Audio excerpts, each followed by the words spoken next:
On today's show, Darius Garland showed out against Memphis, and there was a bit of a kerfuffle at Rockets Morgan Fieldhouse. We'll talk all about that on this new episode of Locked On Cavs.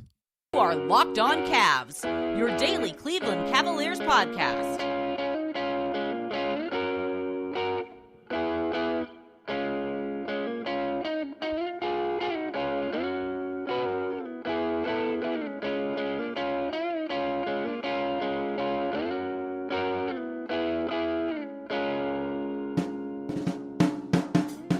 All right, the music you heard on the way in is from our friends at Astro Radio. Check them out on Apple Music or Spotify.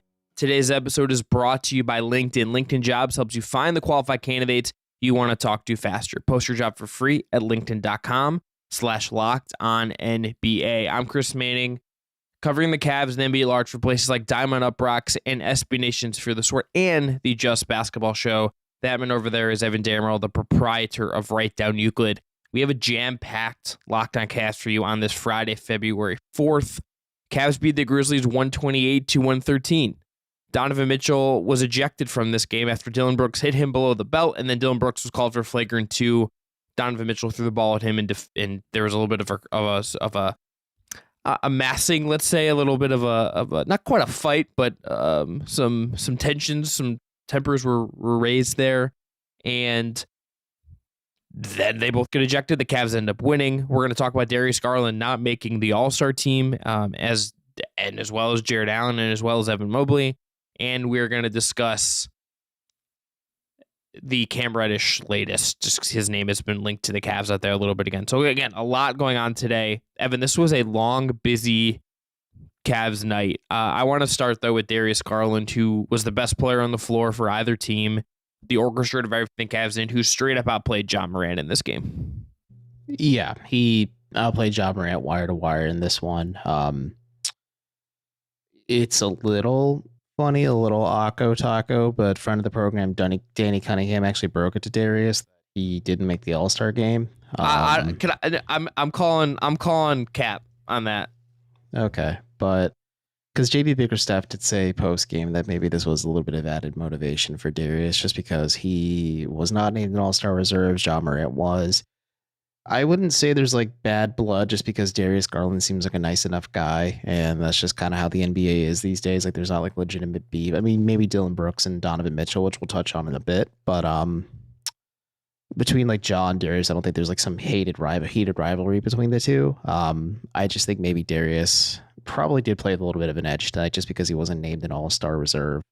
The reality situation is it's really tough.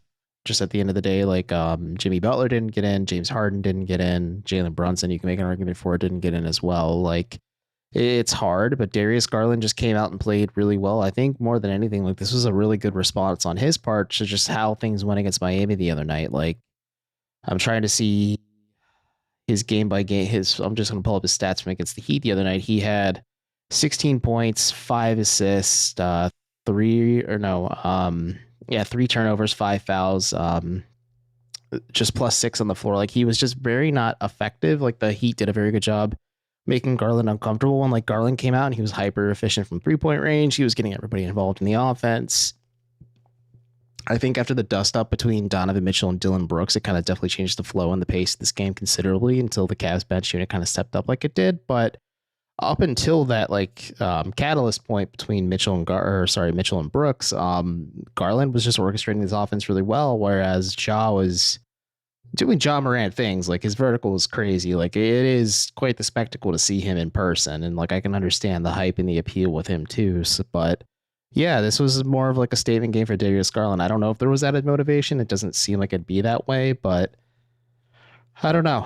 It was a fun game. Like if you're just looking at just for like an individual battle between him and Morant, like that would be a fun best of 7 series. Or like my takeaway from this one is when the NBA inevitably expands, I really hope they bring Memphis over to the Eastern Conference, and more so they put them in the Central Division, just because I'd love to watch 4 games minimum of Cavs Grizzlies, because up until the kerfuffle and kind of just things that happened at the end last time when Cleveland was in Memphis a couple weeks ago, like these are 2 very entertaining basketball games between these 2 teams. And like, obviously they're 1-1 against one another, but like, I'd like to see more of it selfishly at the end of But just to turn this back to Darius Garland, Evan, like 30 points for him, 32 points, excuse me, the 11 assists, utter control of the game. This was a night where Donovan Mitchell didn't play well. 2 of 11 from the field for Mitchell, 3 assists, did make a 2-point field goal. Garland had to be the guy, and he absolutely stepped up and did it. He did not make the All-Star team. We'll talk about that later. But Darius Garland is an All-Star level player. There is no doubt about the fact that this guy is at that level. And look, and on top of just him stepping in because of what happened with Mitchell, he just straight up outplayed John Morant.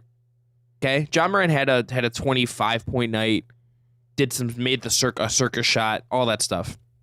Darius was straight up better than him. The Cavs really went at Ja defensively and tried to attack him. That didn't really happen with Darius on the other end. Darius was the best player on the floor in this game, and that is why the Cavs, more than anything else, there's a lot of other positives. That is why the Cavs win this game. Yeah, I absolutely agree. Like, Darius was the catalyst in this one. I think you can give a lot of credit as well to Evan Mobley having a really, really great game too. Jared Allen was super dynamic on both ends of the floor. Like, he had a really good two-way sequence that was a play of the night candidate for me at the end of the day. But yeah, Darius Garland just was the offensive engine for Cleveland. Like, you saw, I don't want to say a throwback necessarily, but Darius definitely put the team on his back, similarly to like he would last year, just because Donovan Mitchell just didn't have it. Tonight, like you said, he was 2 of 11 up until he got ejected, 2 of 4 from 3-point range, and like just wildly inefficient across the board. And like Garland just kind of put the team on his back offensively and willed them to the end. And I mean, the bench as well stepped up, but like it was a lot of just Garland just doing Darius Garland things tonight. So to move on to the big issue of this game, Dillon Brooks, after missing a shot, is on the ground. Donovan Mitchell's near him. He strikes Donovan Mitchell below the belt. Donovan Mitchell throws the ball in retaliation. They have to be separated. After a lengthy review, Brooks is ejected for a flagrant 2. Mitchell is ejected for throwing the ball at Brooks. No other penalties on either side. Evan, this felt like it raised the intensity of the game. And we'll start there before we get into kind of what Mitchell had to say about this after the fact. Yeah, I'd definitely say the Donovan Mitchell, Dillon Brooks dust up. There was a lot of chaos just because from our vantage point in the press box, at least, it was hard to like get full perspective of what exactly happened. Like, we had to watch the replay on the TNT feed just because we had the availability to watch that, and just like the clip was all over Reddit and social media like the moment it happened too, so like it was hard not to find it at that point. But it was quite the dust up because you saw Mitchell just jump right up and get in Brooks's face after he threw the ball at him, like you said. And it was a bit of a catalyst. And I think like we were talking about statistics after the fact as we were preparing to record this show, and Chris had mentioned to me just how the Cavs shot really well from 3-point range in this game. I'm like, did they actually? Because it just feels like a bit like this game was a bit of a blur after that dust up happened, because it just kind of became the overarching theme that is blanketing this entire situation, or just this game in general, because this is a really good win for the Cavs. Like, they really just dominated the Grizzlies from wire to wire. Like, there was times Memphis made it a little dicey in the third, but like Cleveland did a really good job asserting their will on the Grizzlies. And I just think this Donovan Mitchell dust up's obviously going to branch over it. And then what Mitchell had to say post game, one was surprising. I didn't expect him to come to the podium and speak directly to the media and to the cameras like he did, but he left it all out there. He made it very clear he's frustrated with how Dillon Brooks is playing anyone this season across the league, him included. He's had a history with Dillon Brooks too. Like, I saw a Jazz beat writer share a clip of how, I think it was during the playoffs, or maybe even it was during the playoffs, or just whenever he was with the Jazz or something. But like Donovan Mitchell like patted Brooks on the head after like, and like it was like an attaboy sequence. Like they have some type of history with one another that I don't really know the depth of up until this point, but it definitely set the tone and changed things. And I think also credit where credit's due to the Cavs to kind of keep their disposition and not let things get out of hand. Like, there was this moment where maybe it was going to be Desmond Bane versus Jetty Osman, just because those two were kind of getting chippy with one another, but the Cavs were able to kind of maintain their composure and maintain a little bit of this dominance they had going over the Grizzlies, because this is a Memphis squad that is a little banged up. I know Jaren Jackson Jr., Steven Adams in this one, and They are coming off the second game of a back-to-back where they played the Portland Trailblazers really hard the night prior. And so if you're Cleveland, like there's a lot of stuff falling in your favor, and it's a national TV game. Like you didn't let this kind of just completely change the narrative and flip the script and like let the Grizzlies climb back into this one and then pull one over on you just because they were able to get under your skin, or at least not they, but Dillon Brooks was able to get under your skin so much that it just completely threw you off course. Let's just not like beat around the bush here. Donovan Mitchell went out of his way to talk about Dillon Brooks and be like, this guy's a dirty player. He did a dirty play. I've been beating. We can't use, because we're not a podcast that uses swear words.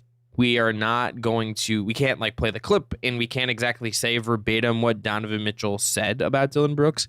But basically, he's like, I've been beating this guy up for years. I've been smoking him for years. I'm better than him. He did okay on me tonight, and he still resorted to like a dirty play. And like everyone knows it. And he said like the league needs to do something about it. And it was very clear that this is a dirty player. This was a dirty play. And like went out of his way to come in and speak to as many cameras as possible to do this. This is like a very like Donovan Mitchell had like a point to say like about Dillon Brooks, and he unequivocally just came up and was like, this guy's dirty. He's not on my level. Yeah. This is beneath me. And it was kind of just like, wow. Like I have not really seen a comment from a player like that to come in and just speak their truth in that kind of way about another guy like that. Yeah, and more so it's Donovan Mitchell, who is a guy who does seem just overwhelmingly nice at the end of the day. Like he seems friendly to everyone. I don't think he really has a lot of problems, but like Dillon Brooks is a guy he has history with, as I alluded to. Like he also pointed out the fact that like Brooks started stuff with Dame Lillard, I believe, last night, and he started stuff with Steph Curry the other day. And then obviously there's the infamous Shannon Sharp incident with the Lakers the other night because of LeBron and everything. Like it's just Dillon Brooks is that guy who looks to start stuff with people, and what he did obviously is just, it's Bush League. Like it's just an unspoken rule, clearly, like you should never punch somebody below the belt regardless of the situation, but especially like in a professional setting like that, because there's context and there's layers to it as well. Like Donovan Mitchell's a guy who's dealing with a groin injury, and like he looked like he tweaked it earlier in the game when he had like a weird situation where he dove for the ball and kind of like slipped a little bit, and it was just tricky, and it was just a Bush League play by Dillon Brooks at the end of the day. I'm not trying to mince words either, but I just feel like what Donovan said speaks for itself. Like he was less than thrilled, and he not openly, but he implored the NBA to do something about it. And I do think it's funny that he did mention before he kind of opened up about just his frustrations with Dillon Brooks and just what happened in this game in general, that he was ready to get fined. Like he knew he was going to get fined for just criticizing how the league was handling the situation. But, you know, good on him, because this guy is a dirty player. This guy isn't Dillon Brooks. And I know like the Cavs can say like, hey, we dug deep and we're dogs and everything else, but like it's not okay to hit somebody below the belt like that ever. Like people had problems when Draymond Green did it multiple times, whether it was to LeBron or Steven Adams in the playoffs many moons ago, or one like Chris Paul just has like, people call it inadvertent at times, but it's clear that Chris Paul sometimes has malicious intent when he's cocking back and punching somebody below the belt, or just trying to be dirty like that. And I just think there's a certain level of decorum. It is a fraternity, it is a brotherhood, the NBA, and you don't want to treat each other like that just because I don't think it's going to be like a serious injury. Like, yes, there are ramifications for hitting a man in that location, of course, but it just, more than anything, it just gives you that reputation. And I think if you're Dillon Brooks now, like people are going to like come out and try to either like goad you into it, like similarly to like how it felt like LeBron was goading Draymond Green into it during the NBA finals at times, but also just like you're going to have a target on your back. Like a lot of teams don't like the Grizzlies because of how much trash they talk and how cocky they are at times, and how just like they're a young team that's just kind of like willing to come in and beat the crap out of you at any given night. Like they already have a big enough target on their back at the end of the day. They finished second in the West last year, for God's sakes. And now you look at it like Dillon Brooks is just going to give them unnecessary attention, and Donovan Mitchell using his platform to publicly challenge the league about it and kind of just put everybody on notice. Like, hey, a lot of people are fed up with this. Isn't a great look if you're the Grizzlies at the end of the day. Yeah. Also worth noting like that there's a very good JB Bickerstaff quote as well, where he basically was like, and again, he swore in this, we can't say it, but he was like, we are not the team that starts things. We're the team that responds to them and upholds ourselves. And that was a big through line of the press result. We're going to go on a break, though. We're going to come back, do our game awards. But first, got to tell you about our first sponsor of the day, LinkedIn. Today's episode is brought to you by LinkedIn. These days, every new potential hire can feel like a high-stakes wager for your small business. You want to be 100% certain that you have access to the best qualified candidates available. That's where you have to check out LinkedIn Jobs. LinkedIn Jobs helps you find the right people for your team faster and free. All it takes is filling out the right information and clicking a few buttons, and you'll be searching for that next great team member. Then add the job and the purple hashtag hiring frame to your LinkedIn profile to spread the word that you're hiring. Simple tools like screening questions make it easy to focus on candidates with just the right skills and experience. You can quickly prioritize who you'd like to interview and hire. Finding the right team member is paramount to ending the year strong, and you need the right tools to do it. LinkedIn is that tool. This is why small businesses rate LinkedIn Jobs #1 in delivering quality hires versus leading competitors. LinkedIn Jobs helps you find the qualified candidates you want to talk to faster. Post your job for free at linkedin.com/lockedonnba. That's linkedin.com/lockedonnba to post your job for free. Terms and conditions apply. Evan, let's go to awards. Who's your MVP? Darius Garland. You can make a case for like Evan Mobley and just how dynamic he was on both ends of the floor and like how good he was still offensively. Like you saw like a consistent high motor from Evan Mobley from start to finish in this game for Cleveland, but it's Darius Garland. He was the orchestrator of this offense. He, like I said, you don't want to say it's like a vintage throwback, but it gave you glimpses of like the Darius last year where like the Cavs are saying like, okay, we need you to put the offense on your back today. And he more than stepped up to the task. And I think, again, really, really strong response just after kind of a pretty mediocre game against the Heat a couple nights prior. It has to be Garland. Like, it is a good shout to mention Mobley and Allen just because, like, those two guys did go in and absolutely dominate with Steven Adams out and with Jaren Jackson Jr. out. Like, those two guys were not there to provide resistance. The Cavs absolutely kind of handled the front court of Aldama and Xavier Tillman and Brandon Clark. Like, they just kind of decimated those guys inside. That was a big reason why the Cavs were able to win, but it has to be Garland. This was his night. He's 4-6 from 3. He was making pull-up jumpers. He was making ridiculous passes. They ran a nice little play for him where they used him as a screener, and he got a really nice floater out of it. Like, everything in this game was about Garland. He was the superstar. This was the all-star Garland that I think you're looking for. Evan, let's go to play of the night. I'm gonna go to one that's kind of off the beaten path a little bit. You could have picked a ton of Garland ones. Mm-hmm. I'm gonna just shout out this, and I have one in there. There's a lot of good Evan Mobley defensive stuff in this game, but I'm just gonna go on the fact that they used Isaac Okoro as to post up Ja Morant in this game, and it worked. Like, the Cavs went out of their way to throw Isaac Okoro a post up against Ja and make him work defensively, and Okoro succeeded. Mm-hmm. Okoro has come a long way. They're actually trusting him to do things like that. They used him as a screener in this game as well. Like, they're doing stuff with him to really like empower him in offense in interesting ways. But the fact that they ran a post up for him and it worked, and he got one opportunity against Ja Morant was just like one of those like, am I sure I'm seeing this? Am I sure this is actually happening in front of me moments? So I just wanted to give that a shout.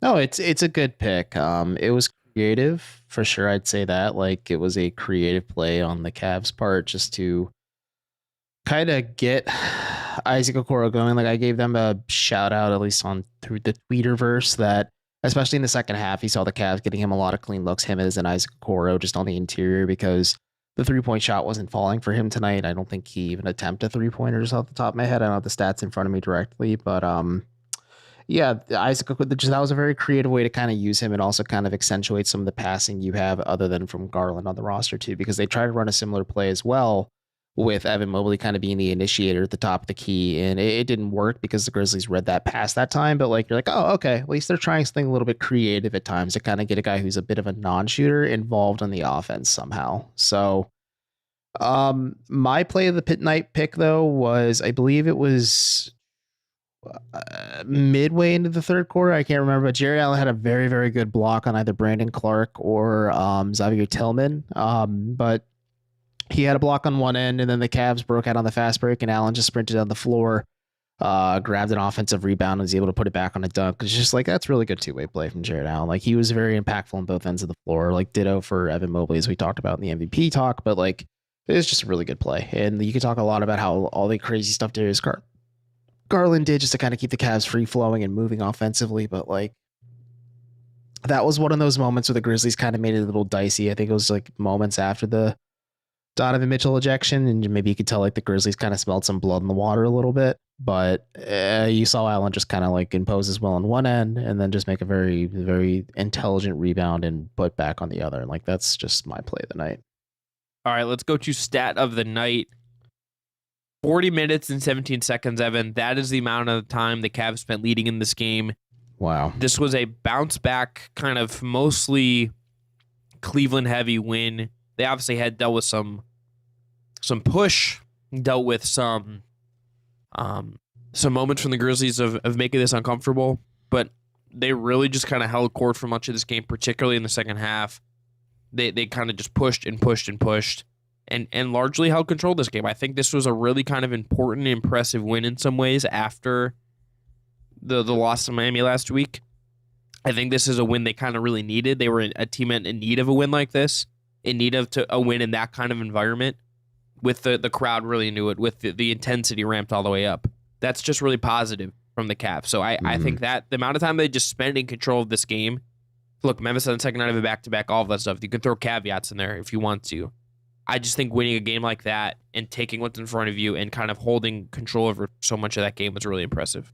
Yeah, that is super impressive. I think if you're listening closely, folks, you're going to go, wow, just because I didn't realize how much the Cavs just kind of dominated the Grizzlies at times. Like, they only outscored at one point in the third quarter, 33-32. But my stat of the night's a little broad, I guess I would say. But Darius Garland was responsible for 54 of Cleveland's 128 points in the entire game, just in this one. Like we talked about a lot in this episode so far. He was the offensive engine for Cleveland, especially before Donovan Mitchell was tossed, but like Mitchell just didn't have it going, and like Garland was just so poised and just constantly being a dazzling player out there. And it's just like, okay, he's still got that juice in. I mean, like, he still can put the team on his back when he needs to. And he shared the other day he'd rather be more involved in the playmaking aspect than the scoring aspect, but he's able to kind of bring you a little bit of, and that's something the Cavs kind of really need, especially even if Donovan Mitchell isn't thrown out, like, his shot's just not falling. Like, you need some other guy to step up and as a primary ball handler. And like, yeah, Ricky Rubio did a great job off the bench too, but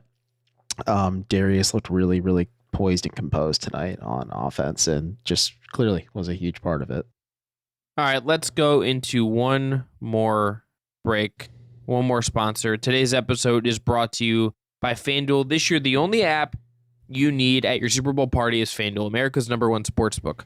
We're really excited about our new sports betting partner for Locked On because they're the #1 sportsbook in America, FanDuel. And if you're new to FanDuel, that's even better. They have so many great features that make betting on sports fun and easy. Download FanDuel now so you can bet Super Bowl 57 with a no sweat first bet. You'll get up to $3,000 back in bonus bets if your first bet doesn't win. FanDuel lets you bet on everything from the money line to point spreads to who will score a touchdown in the Super Bowl. Right now, they have the Eagles as 1.5 point favorites.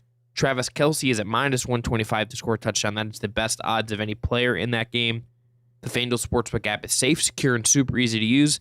Best of all, you can get paid your winnings instantly. I love the FanDuel app. It's really easy to use. It has everything you're looking for in a sportsbook app. And if you're an NBA fan, and you probably are if you're listening to this podcast, they offer no sweat same game parlays for on Thursdays for TNT Thursdays. So come back for that next week. So join FanDuel today at FanDuel.com/LockedOn to claim your no sweat first bet on Super Bowl 57. That's FanDuel.com/LockedOn. Make every moment more with FanDuel, official sportsbook partner of the NFL. All right, Evan, last segment. Let's go to All-Star stuff. Talk about Darius Garland. I think he's the big snub for me. If we're going to look at this, so we're going to kind of analyze who should feel aggrieved, let's say. I think Garland's the one with the biggest reason to feel aggrieved. I think, compare him to Drew Holiday. James Harden didn't make it either, and there's other guards deserving in the East. But I think of these guys, it has to be Garland. He's putting up basically the same numbers he did last year. is had like a really good, I think, last several weeks and has played at a really, really high level. He's been, I think, just awesome. And this is the kind of game where you're like, oh yeah, Darius Garland can do this kind of stuff. The advanced numbers like him, the counting stats like him. There's not a not to like about his case. You just feel like this is a very competitive group. Yeah, but I think he had the best case of the guy. So if there's anyone that should feel aggrieved from the Cavs, I think it's him.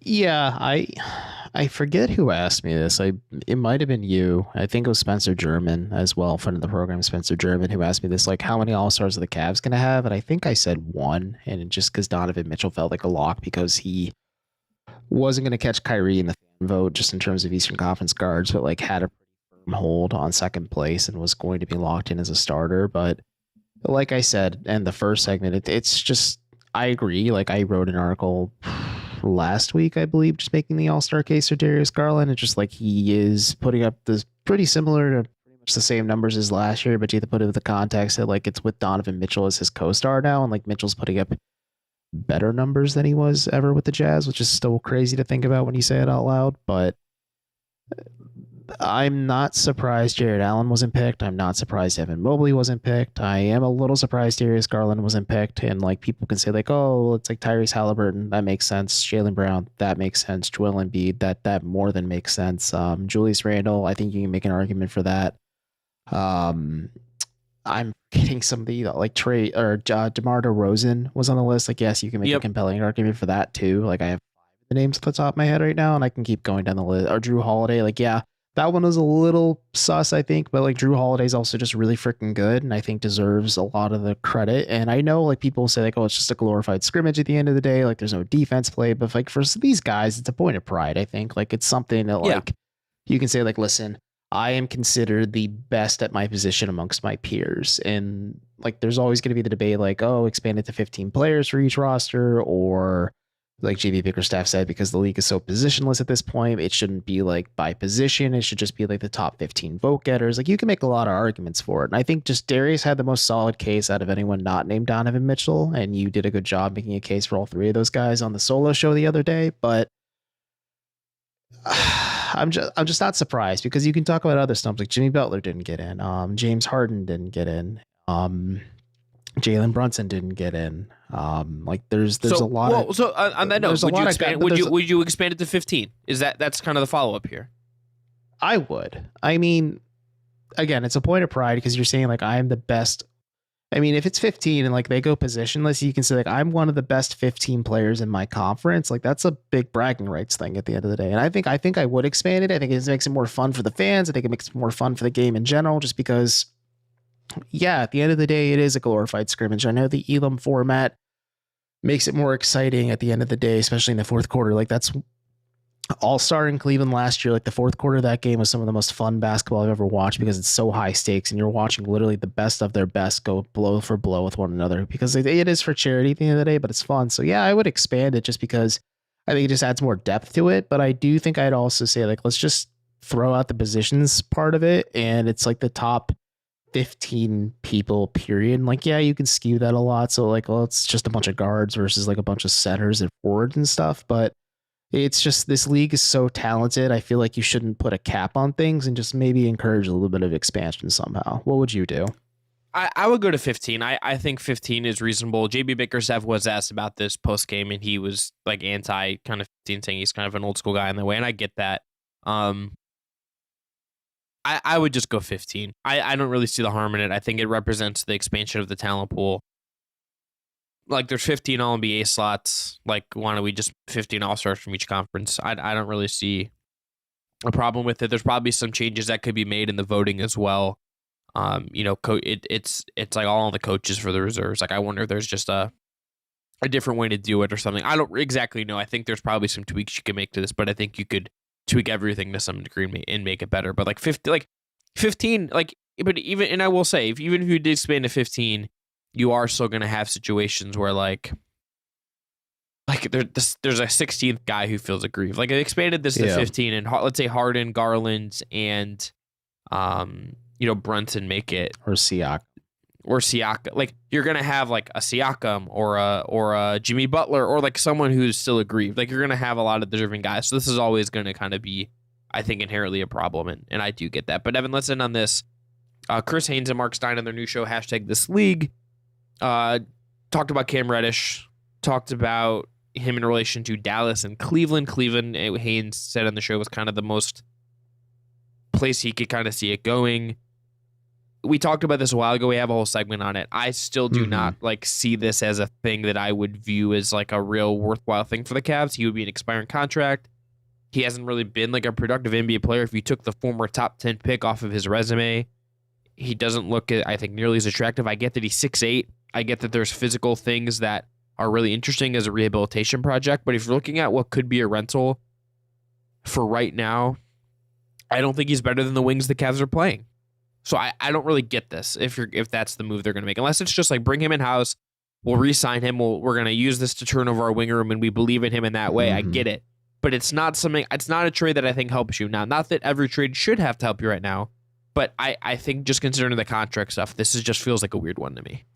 It does feel odd. I mentioned this morning after just like a few people just brought it my way, because if you know, I don't really listen to sports podcasts, but I listened to the segment itself and I'm just like, it makes sense. Like there was some pre-draft interest on Cleveland's side of things just because Cam Reddish as a prospect like has a lot of the physical tools and showed at least flashes in high school and Duke, or at least in high school and his time in Duke, like makes sense of like the intrigue there. And maybe if you're Cleveland, you can believe you can extract that. Sure, why not? But like Chris said, I just don't know if you're the Cavs as a team who has a flawed roster to begin with, who is asset limited, who is bumping right up against a luxury tax threshold. I don't think a reclamation project or maybe like a recovery project like Cam Reddish, as Chris mentioned, is going to be a free agent this summer, is really going to be worth it. But let's say, because I think Stein and Haynes also mentioned just like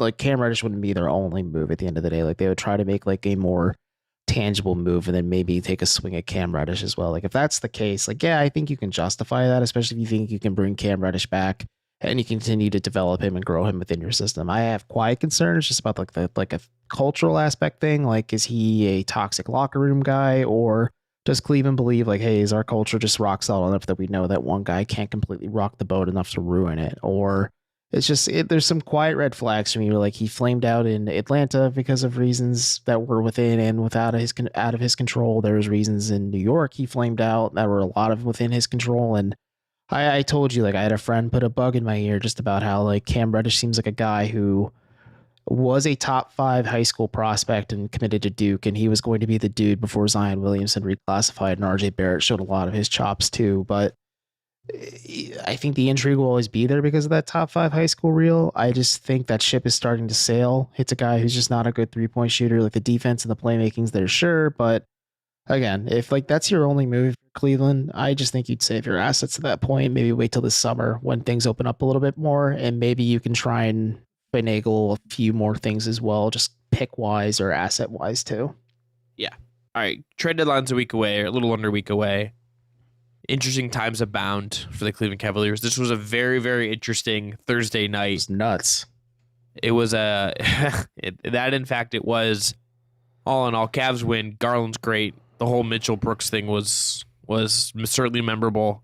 We'll talk about a ton more come Monday. Cavs play the Pacers next on Sunday. So we'll recap that game, talk about any trade stuff that comes up between now and then on the Monday show. Until then, have a great weekend. I'm Chris, that's Evan. Thanks again to Jake Stevens. Be well.